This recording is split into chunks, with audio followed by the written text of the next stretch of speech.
This newest update for Forever Winter may have just saved the game. What's up, Dutch? How you doing, man? I'm good. I'm fantastic. I'm not gonna lie. The last time I played this game was a couple months back, and it was pretty ragged. I'm a little amped up on my Satan juice. So your Monster Energy drink. Monster Energy drink. Dutch just learned today that it actually means 666, and there's a cross on the thing, and now he's like, "Oh, I'm gonna drink more of them." Yeah. Forever Winter early access came out October or something like that. I think it was September, October or something like that. We immediately jumped on it because we thought it looked cool, and it was. Yeah, we were hyping up about this game before it even came out. It's like, look at this! Look at the trailer for this thing. This looks dope as hell. We had a lot of people talking about it. And it did look dope. It was a fun game to play, but it felt very undercooked. Yeah. Oh, yeah, for sure. Because it was early access. We bought it the first day of early access that it came out. And it was like, okay, I think the Fun Dog Studios said that they were like, due to feedback, we're actually going to do early access earlier than we anticipated. Yeah. So they gave us like... It was janky as hell. It was janky as shit. Yeah. This newest update that just came out a couple weeks ago, March 6th, it looks like. Yeah, about 10 days ago now, I think. Dude, it has improved so many things about this game. It's actually legitimately, I can start to see like, oh, this is gonna be big. This is gonna be cool. Yeah, this is gonna be really cool. And one of the main things, the main sticking point with a lot of people early on was the water system that they had. So early access, the water system was basically like you collect water every time you go raiding. Or if you're lucky. If you're lucky, you can find water. Yeah. And then once you collect enough, like say you have 11 barrels of water. Right. That's 11 days worth in real time. So you have this thing, your little home base called the innards, and what your goal is to go out and, upgrade your guy and get stuff. But when you're out there, you need to collect water, which are these little blue barrels of water that you find laying around in the nooks and crannies on shelves and stuff. And the water was used for, you had to have it to live. And it was also used as kind of a currency to upgrade the innards, your base. You had to for example, you had to have I think 15 or 16 of them, and you could open up your new vendors, your rig vendor, your backpack vendor guy, which could sell you new stuff. And if you got another somebody, you could open up one of your gun vendors and that kind of stuff. Or you could purchase it to buy a dog or put music speakers in your thing. But the other thing with the water was it disappeared. It went away. One of the things in the game is the water. You use like one of your gallons of water every day, whether you played the game or not. And when you ran out of water, everything disappeared and you were basically back at square one. So you had to start over again, basically. Yeah. And get your water back. And, it takes time to grind your water. A lot of people out. had a problem with that. Yeah. Rightfully so. Yeah. It's like, bro, if I put the game down because I want to go do real life shit and I come back and all my progress is gone. Yeah. Like, it sucks. That's bullshit. I mean, you can still have access to your guns and stuff that you scavenged and stuff, but your progress and your quest. You can't go to your vendor and buy an upgrade for it because you don't have the water for your vendor. Yeah. So anyway, they did away with that. After feedback from the player base, everybody, I think universally was like, fuck this. Yeah, I'm not going to play until you fix that shit. Yeah. So they revamped it. So now it's used a little bit more like a currency instead of just like this punishment. So if you collect water, it's there. And you can use it basically to access different parts of the map. Right. So like if you want to jump into one of the specific areas that you're going to go into, you can open up a new infiltration spot by using like 2 barrels of water or something like that. And it might give you a new route or maybe some new loot or something like that. So just you get to use it on your terms. Right. It's more of a currency like coins now. You're not going to lose it until you spend it. Right. And I like this much better. It's much more agreeable for sure. Yeah, and I guess you can still go out and farm it because there are parts of the game where you don't have to spend any water to go into. There are free areas. That's for your starter zones basically and everything. And you go out there and still you have to have certain amounts of water to open up different things. New vendors and stuff like that. So I do love, dude. The barter system in this game is. For me, it was one of the easiest ones to get my head around. Sometimes games, the barter system and how to earn credits in a game is like so convoluted and it's irritating that I don't even bother doing it. I'm like, I'll just be broke. I don't give a shit. But this game, it's like your sole purpose is to go out there and collect shit till you can come back and sell it. And the credit system is really awesome and forgiving. You can log in, hop onto a vendor, say, oh, I got a bunch of shit I need to sell. And just sell it all, and you start collecting these credits so you can use it towards buying weapons and ammo and all kinds of cool stuff. So I think it's pretty locked in. Like I really enjoy that. You can trade water now too. Yep. And I found this out today. So you know how like when we were talking about like you have to use a certain amount of water to get into a part of the map. That cost is only given to the host of that match. Mm-hmm.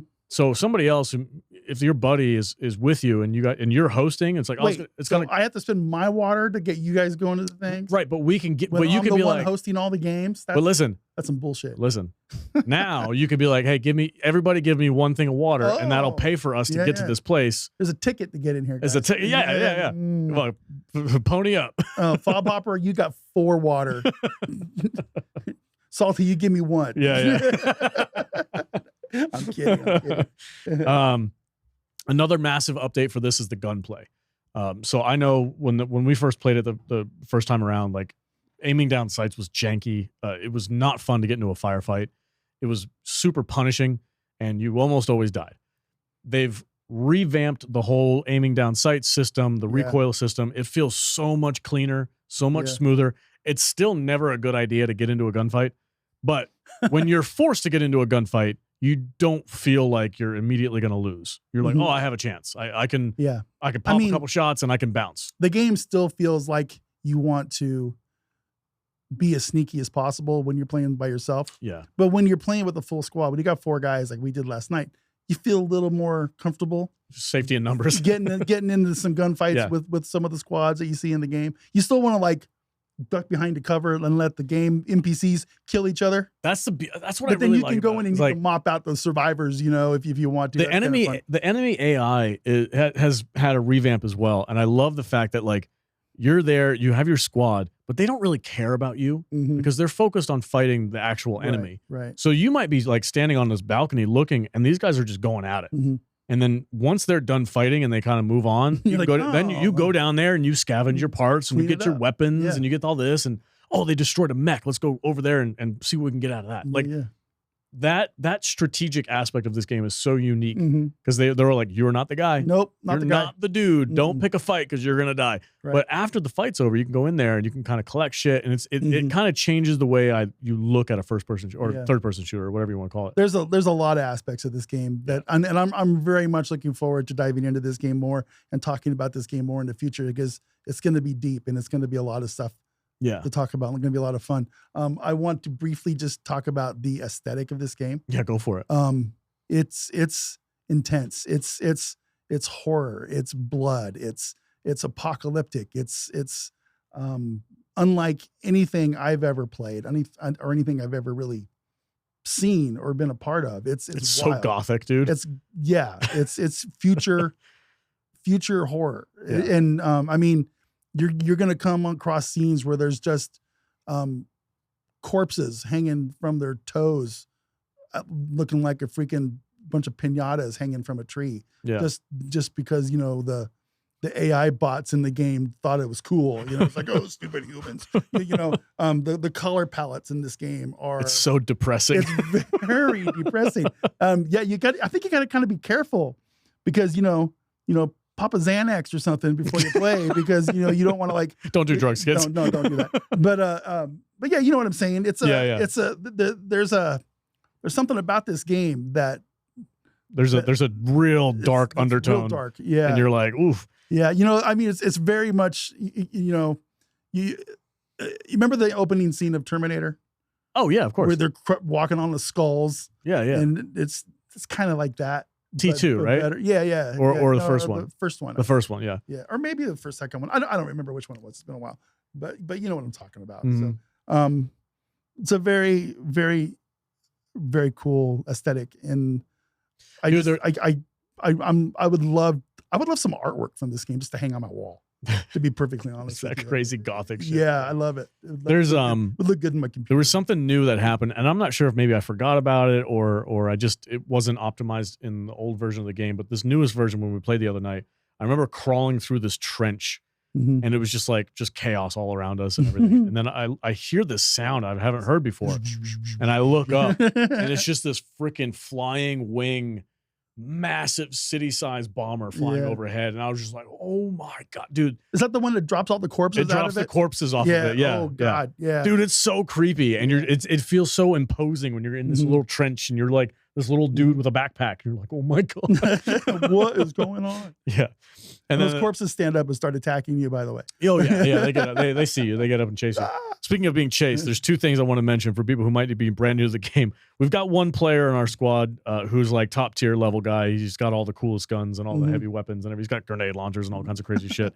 And yeah, I'm like, what are you shooting at? They go, it's my grenade launcher. When that guy, when there's a notification that comes up on screen that the hunter killers have been released, and your number one guy goes, get the fuck out of here now.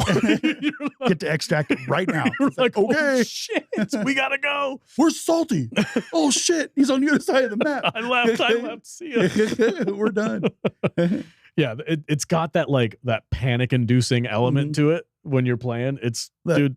Anytime a game can get your heart racing, and make you sweat a little bit, it's good. Yeah, just give it an extra star for that rating right there, because if a game can't do that, it's not really worth buying. Yeah. As far as so if you saw early access for the Forever Winter a couple months back and you were kind of on the fence about it, this newest update has really optimized a lot of things. It looks better, it feels better, it plays better. Yeah. Get yourself a good squad. If you don't have a squad, come over to saltdiscord.com. We have a separate channel in our Discord specifically for the Forever Winter. And we'll put some voice channels in there if you guys want as well. We're definitely branching out into some of these other games. Yeah. We've been very Helldiver specific, but we're branching out and we're having some fun. And I'm looking forward to playing these new games. I'm gonna get this game will make you go buy a new GPU though. It's another one of those. Intensive. Just like we said with our other show that we're releasing for Body Cam. This is one of those next gen games that they're working on, and you need a new machine. Just saying that now. Yeah. So, but we would love to play with you. So come and hang out with us, and we'll get some games going. Let me real quick just run through the basic requirements. Yeah. Again, they have optimized it, so it's a little bit better. At the minimum side, you're looking at a RTX 2080 for the GPU, i7, or for the recommended, you're looking at a i7, 32 gigabytes of RAM at a 3080. That's recommended. So this game is very intense. If you don't have a great rig, it's probably going to be a little rough. But if you're looking for a reason to upgrade and you want to play some, this was the first game back in September. This was the first game that I had ever put in my computer that I tried to play it, and my computer said, "Ain't happening, not going to happen. Just uninstall it," which I did until the new rig got here, and I'm having a ton of fun with it. So. Yeah. These modern games, man, they're going to start pushing the limits of our old rigs. Yeah, well, they already are. Yep. All right, that's it, man. Yeah, great. Forever Winter, fantastic March update. I'm really looking forward to seeing Fun Dog Studios. You guys are killing it. They're doing great. Like, this is mostly positive on Steam. Everybody seems to be really enjoying it. It's got great potential. And you guys know me. If I'm out here supporting an early access game, it's because I really enjoy it. I've never been one to pay to play a beta, but there's just something about this game and games like Body Cam and stuff that I've kind of turned over a new leaf. I want to support these smaller independent type studio games. Yeah. And because these are the games of the future, and they're really good. So right on. Yeah. All right, everybody. Thank you so much for watching the channel. Subscribe if you're new here. If you're a Forever Winter player, like I said, if you want to squad up with us, go to saltynerddiscord.com and become a scav. I think I have a scav role in there. We can start adding people too. But yeah, that's it, everybody. Thank you so much. We'll see you next week. Stay salty.